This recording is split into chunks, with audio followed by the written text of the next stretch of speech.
Selamat malam saudara seiman dimanapun kita berada. Pada malam hari ini saya diberikan kesempatan kembali untuk membagikan kesaksian tentang bagaimana Tuhan menolong saya mengetahui sakit tumor sampai akhirnya saya harus menjalani operasi. Awal dari pemeriksaan ini yaitu waktu gereja mengadakan pemeriksaan dari biotes. Nah, di situ saya mengambil untuk pemeriksaan seperti biasa lab untuk yang darah dan juga untuk USG payudara. Nah, pada saat saya ke tempat itu, saya bertanya sama dokter, dokter sebenarnya itu termasuk untuk cek perut segala macam enggak? Oh ternyata itu tidak masuk paket yang saya ambil, tapi Tuhan menolong melalui dokter itu membantu saya mengecek bagian perut saya. Dan pada saat dicek itu ternyata ada satu massa di dalam perut saya di bagian kanan dekat ginjal. Nah pada saat itu dokter tidak berani memastikan itu apa, tapi dia menyarankan untuk diperiksa lebih lanjut dengan CT scan supaya lebih jelas. Nah setelah saya dapat berita ini, saya tahu, saya ceritakan ke suami saya. Nah pada saat itu saya berangkatnya, periksanya hari Senin. Nah pada hari Rabu pagi, pada saat bangun tidur, terus suami saya pegang perut saya, tiba-tiba terpegang seperti ada batu kerasnya. Dan saya juga pegang, iya ada. Tapi anehnya setelah posisi badan saya benerin, saya periksa lagi sudah tidak ada. Nah saat itu mulai berasa ada sakit. Frekuensi sakitnya juga udah mulai dekat. Terus kita memutuskan untuk tanggal Kamisnya untuk berobat. Nah, Kamis dokter nggak ada. Jumat saya baru bertemu dokter. Saya waktu itu ketemu sama dokter internis yang di satu rumah sakit. Jadi pada saat itu dokter memeriksa kondisi saya. Dan dia juga melihat bahwa di bagian ginjal sebelah kanan saya itu terdapat ada satu massa, tapi dokter juga tidak berani mengatakan ini apa gitu. Dokter menganjurkan untuk saya melakukan CT scan untuk lebih memastikan apa itu. Nah kami memutuskan untuk melakukan pengecekan lebih lanjut. Nah pada saat itu saya harus rawat inap untuk diperiksa lebih lanjut. Pada saat pemeriksaan saya harus memeriksa kondisi ginjal saya karena saya harus minum kontras untuk memeriksa ginjal. Jadi harus diperiksa kondisi, kalau oke baru boleh diperiksa. Nah akhirnya di sore itu jam 5 dokter datang. Dokter bilang bahwa di dalam perut saya ini ternyata adalah tumor yang sifatnya jinak.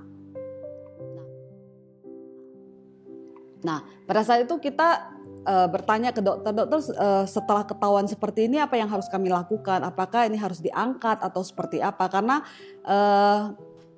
volume dari tumor itu sendiri sudah cukup besar, sudah hampir 11 cm. Nah, pada saat itu dokter bilang, ini nggak usah diapa-apain. Janganlah, karena ada kasus yang mengatakan bahwa dia pernah pegang satu kasus pada saat dia ada pasien itu dioperasi, karena ada terjadi kesalahan, akhirnya pasien itu meninggal di tempat di ruang operasi itu. Nah statement itu membuat saya sangat wow, kalau begitu ya kita janganlah, buat apa saya menerjang maut gitu kan, sengaja cari mati istilahnya gitu. Nah akhirnya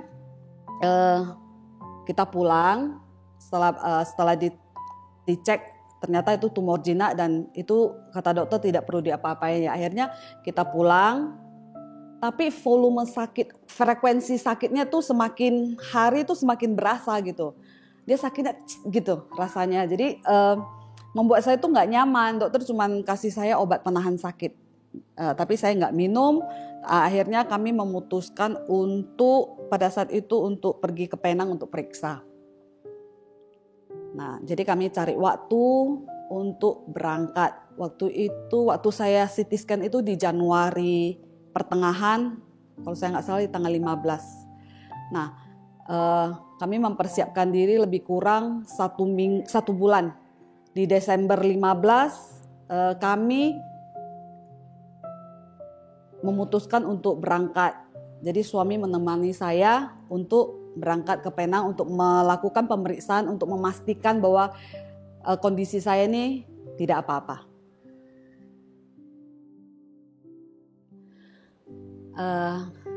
Pada saat kami memutuskan untuk berangkat, banyak hal yang kami harus persiapkan, termasuk untuk toko kami, karena kebetulan pegawai lama sudah menikah dan tidak kerja lagi. Dan kami sudah mempersiapkan untuk menutup toko selama kami berangkat, sampai nanti kami pulang kami akan melanjutkan lagi. Terus kami memikirkan juga anak-anak, ada Cingwen sama Sam, dan di rumah mereka harus sama siapa. Nah, banyak sekali pemikiran-pemikiran kami yang membuat kami itu sedikit berat hati untuk berangkat.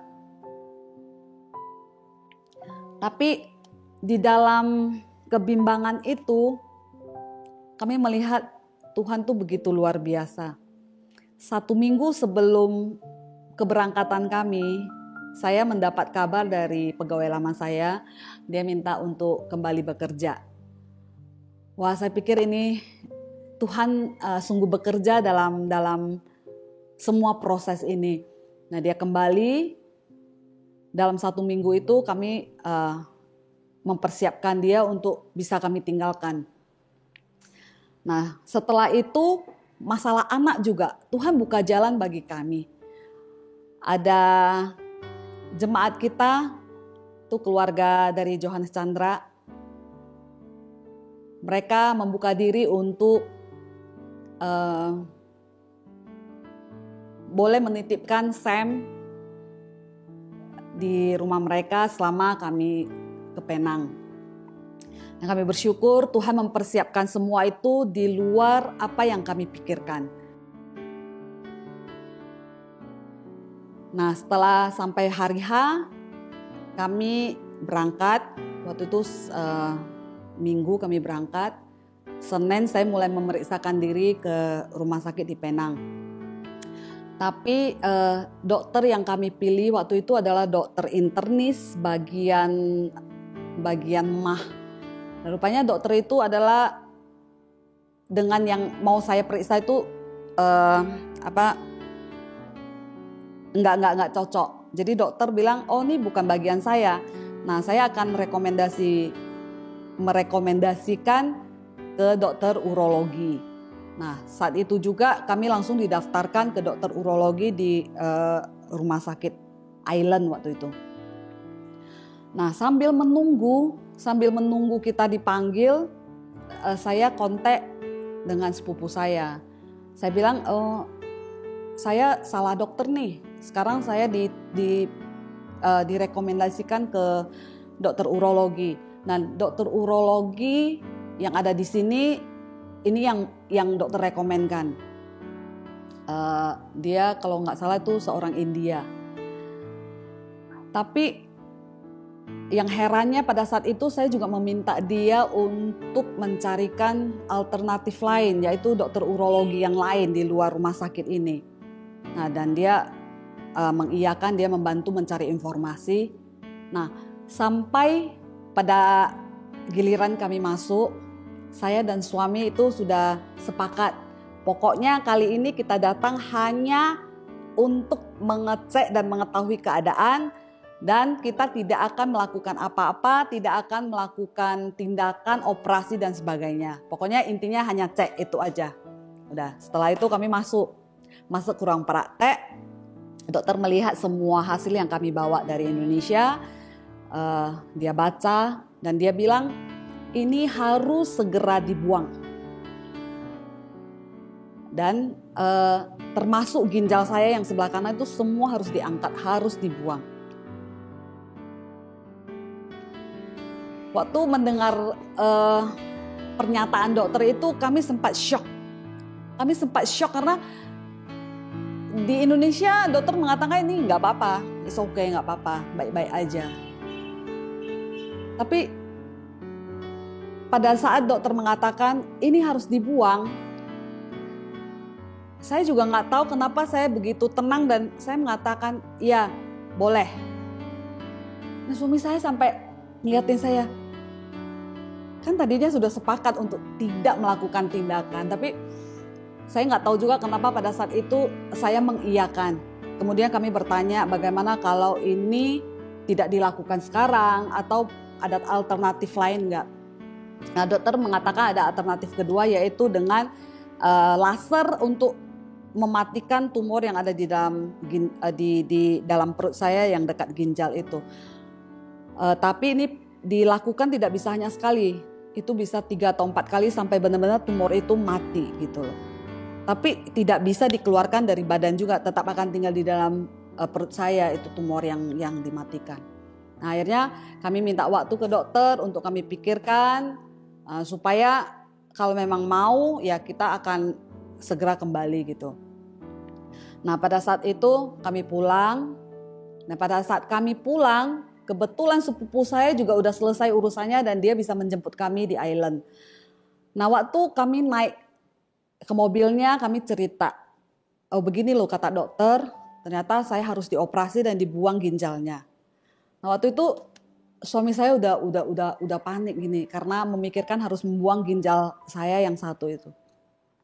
Dan ternyata sepupu saya ini sudah mencarikan informasi bahwasanya oh ada nih dokter urologi yang bagus yang dikenalkan oleh teman-temannya. Nah, oh dibilang ini rumah sakitnya deket nih. Ya udah kita langsung aja karena waktunya masih ada untuk kita daftar lagi. Jadi kalau bisa selesai hari itu ya udah selesaikan aja. Akhirnya kami berangkat ke rumah sakit Georgetown. Nah, dokter yang dia rekomendasikan itu adalah Dokter Leong. Nah, pada saat kami mendaftarkan di rumah sakit itu, saya bilang saya mau daftar ke Dokter Leong. Oh, di sini adanya Datuk Leong bukan Dokter Leong. Lalu saya bilang, tapi saya dapat infonya bahwa di sini dokter urologi ya namanya Dokter Leong. Akhirnya karena waktu juga sudah agak sore, akhirnya ya udah daftar aja. Pokoknya daftar dulu deh. Nah, pada saat sepupu saya kembali, saya tanya, ini dokternya bukan Dokter Leong loh, tapi Datuk Leong. Apakah sama nih dokternya? Akhirnya dia konfirmasi ke temannya, katanya, oh ini dokternya juga pinter katanya. Ya udah akhirnya, ya udah kita ambil dokter ini dan saya tunggu antrian. Pada saat itu sudah waktu saya daftar itu udah jam 4, kami tunggu sampai jam 7 itu belum sampai antrian kami. Tapi kami melihat pasien-pasien yang tunggu di situ itu masalahnya masalah nggak bisa kencing, masalah dia masalah ginjalnya. Karena sudah pengalaman tadi di awal kita salah dokter dan ini juga udah malam, kita takut salah tunggu lagi ke dokter ini. Akhirnya saya bertanya ke susternya. Saya tanya, "Sus, saya mau tanya dong nih Datuk Leong ini dia sebenarnya pegang sakit apa gitu loh." Nah, pada saat suster menyebutkan, pertama sekali dia menyebutkan, dia bilang dokter ini bagus dalam mengobati tumor di ginjal. Nah, terus prostat dan masalah kencing. Nah, pada saat suster mengatakan yang pertama bahwa dia bisa pegang tumor ginjal ini, itu sudah mengkonfirmasi, oke, saya akan terus tunggu antrian saya. Nah, sampai jam 11 malam kita baru masuk ke dokter, dan dokter begitu melihat hasil saya, nah dokter Datuk Leong ini juga dia jelaskan dengan teliti, dengan baik bahwasanya kondisi saya ini harus segera melakukan operasi.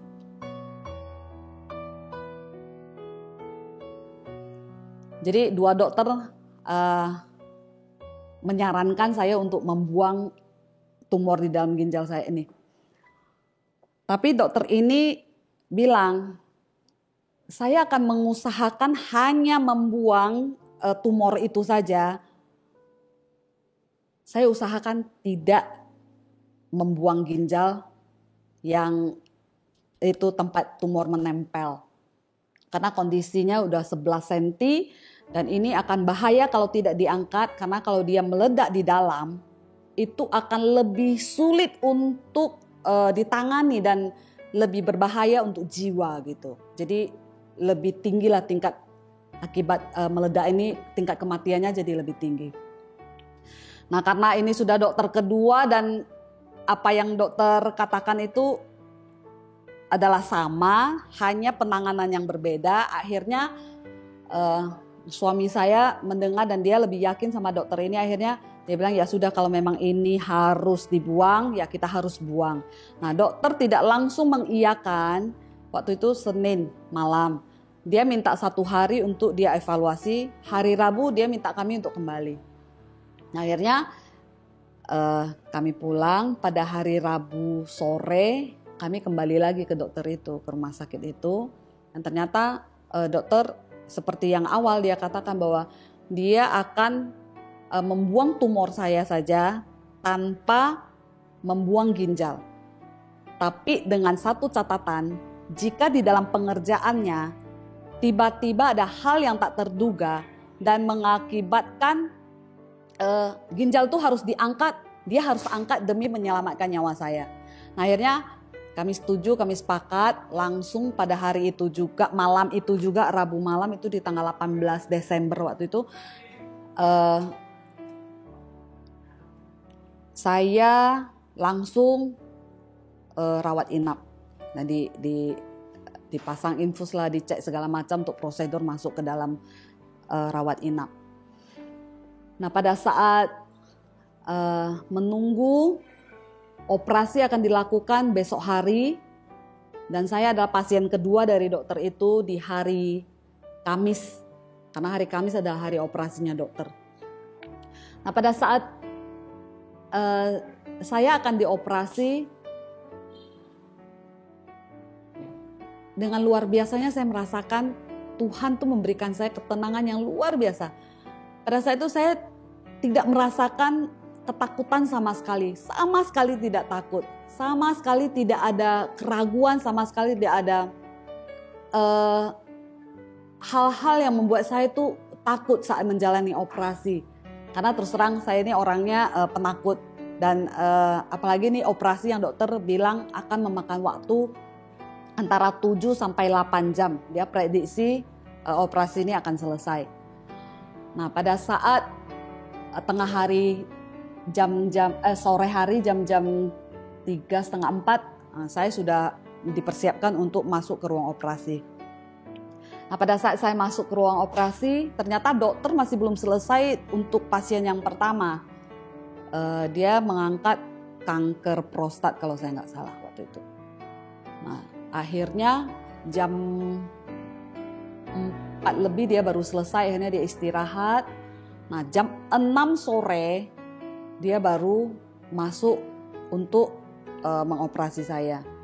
Nah, pada saat dokter akan masuk, saya sudah baru dimasukkan ke ruang operasinya dan langsung dikerjakan untuk dibius dan sebagainya. Nah, pada saat saya akan dibius, saya melihat jam waktu itu jam 6 pas itu saya mulai disuntik obat biusnya. Dan saya masih sadar di 6:05, di 6:10 saya masih sadar, di 6:15 saya sudah nggak tahu. Itu saya sudah tertidur, sudah terbius sampai tengah malam jam 2 saya baru bangun. Ternyata operasi yang dokter prediksi 7-8 jam itu selesai di waktu 10 jam. Diselesai di waktu 10 jam. Saya juga tahu pasti suami saya dan juga cici saya waktu itu juga dari Jakarta berangkat untuk menemani kami. Saya tahu mereka juga pasti di dalam ketakutan, keraguan karena waktu yang dokter prediksi yang 7-8 jam menjadi lebih panjang 2 jam.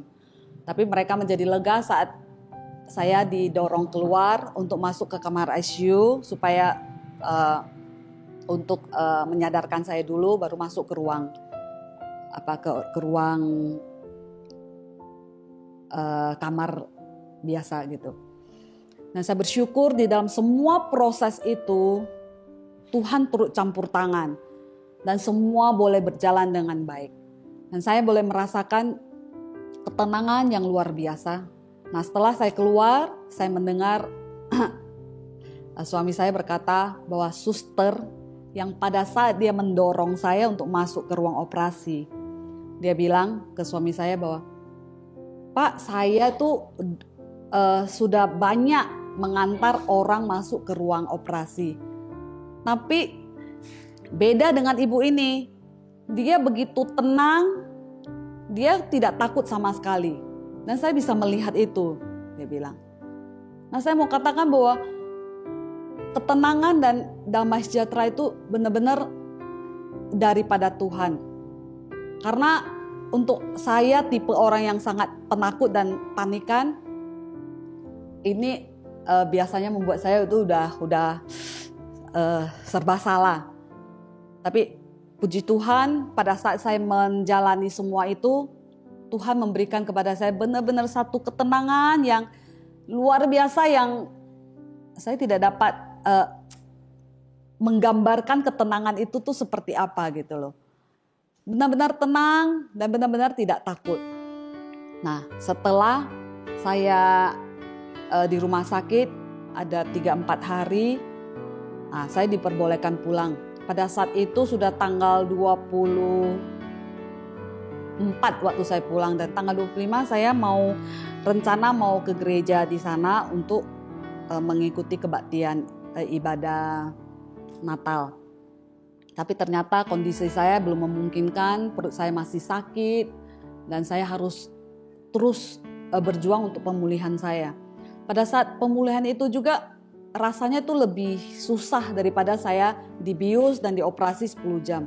Dan saya berdoa sama Tuhan, Tuhan, operasi yang begitu lama dan begitu riskan, Tuhan sudah tolong saya dan Tuhan sudah menolong saya melewati semua ini. Dan saya percaya juga pada saat pemulihan seperti sekarang, kondisi yang sakit, yang sungguh tidak nyaman itu, Tuhan pasti juga akan menolong saya. Nah, akhirnya di Natal tahun 2019, saya hanya berada di rumah di ranjang. Tahun ini saya boleh berkumpul bersama. Saya bersyukur karena saya merasa ini satu anugerah Tuhan yang Tuhan berikan bagi saya dan keluarga saya. Dan saya bersyukur di dalam semua proses yang saya lewati, dari saya mau berangkat, dari semua kekhawatiran yang mengganggu kami, Tuhan menolong kami tepat pada waktunya. Dia mengirimkan kembali pegawai lama untuk menolong kami sehingga kami tetap boleh melakukan usaha kami. Dan kami ke dokter, Tuhan menunjukkan dokter yang baik. Dan ada satu lagi yang amazed buat saya, yaitu tentang dokter Leong ini.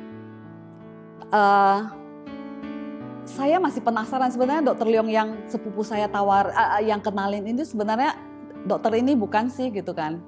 Nah, pada saat dia mengantar kami keluar di perjalanan, saya tanya, Melvin, saya pengen tahu nih, sebenarnya dokter yang kamu tunjuk itu, dokter Leong, sebenarnya dokter yang ini bukan yang nanganin saya gitu.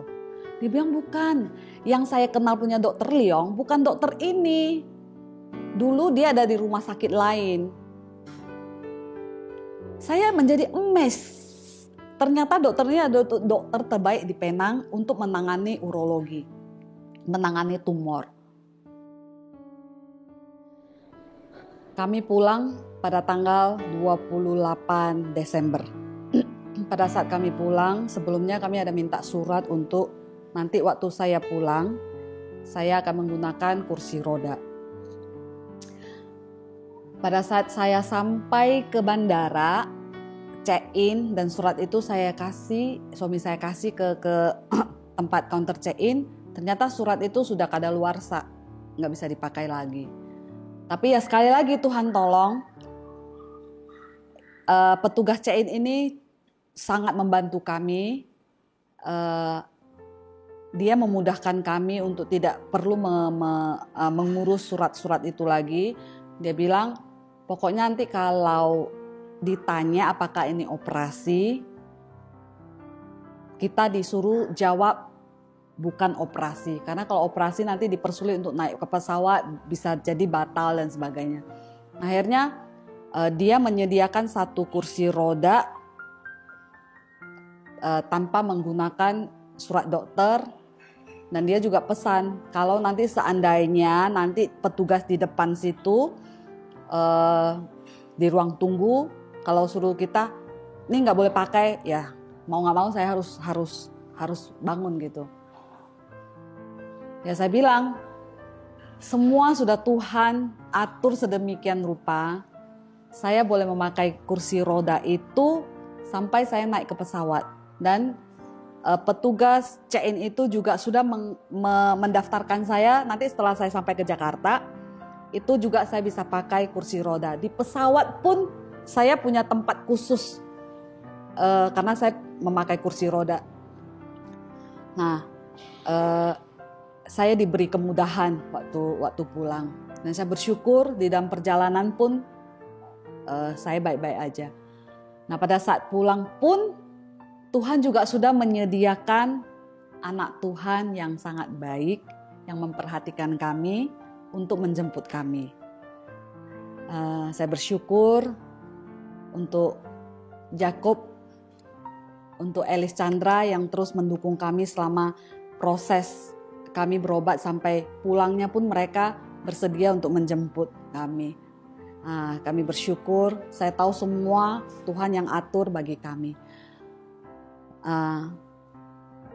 Setelah kami kembali ke Jakarta, dokter mengingatkan bahwa bulan Februari saya harus kembali ke Penang untuk melepas ada satu selang yang dia pasangkan untuk membantu saya untuk buang air kecil. Nah itu harus dibuka di bulan Februari.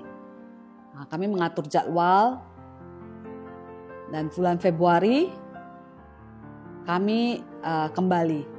Nah sebenarnya di Februari itu sudah mulai terdengar COVID yang sudah mulai keluar dari Cina gitu loh. Nah kami bersyukur waktu itu kami boleh berangkat dan segera menyelesaikan apa yang harus kami selesaikan di rumah sakit di sana. Dan besoknya kami langsung pulang. Jadi itu momen yang Tuhan sudah atur sangat baik sekali. Kalau sempat kami tunda sampai Maret itu semua sudah ditutup. Malaysia sudah tidak boleh masuk. Kita juga nggak boleh keluar. Dan saya juga nggak tahu saya akan seperti apa. Dan Tuhan demikian luar biasa yang kami sebenarnya hanya mau mengecek. Ternyata Tuhan menyediakan semuanya sampai dokter terbaik pun dia berikan untuk menangani sakit saya. Dan dari awal pemeriksaan sampai saya selesai, sampai saya pemulihan, sungguh saya merasakan tangan Tuhan itu menuntun, menolong saya, memberi saya kekuatan, memberi saya penghiburan. Tuhan menjaga, bahkan untuk anak-anak saya yang harus tinggal sendiri di Jakarta pun Tuhan sudah sediakan satu keluarga anak Tuhan yang boleh membantu menjaga anak-anak saya. Saya bersyukur dan biarlah semua ini boleh menjadi kesaksian yang boleh saya bagikan, boleh menjadi kekuatan bagi kita semua. Satu hal, bahwa waktu Tuhan adalah waktu yang terbaik, cara Tuhan adalah cara yang terbaik. Dia akan memulainya dan mengakhirinya dengan sempurna, dengan baik.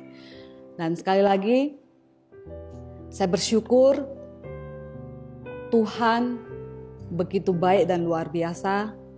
Tuhan terus bekerja di dalam kehidupan kami, begitu nyata pertolongan Tuhan. Terpujilah nama Tuhan. Saya Vivi, saya Jemaat KU1.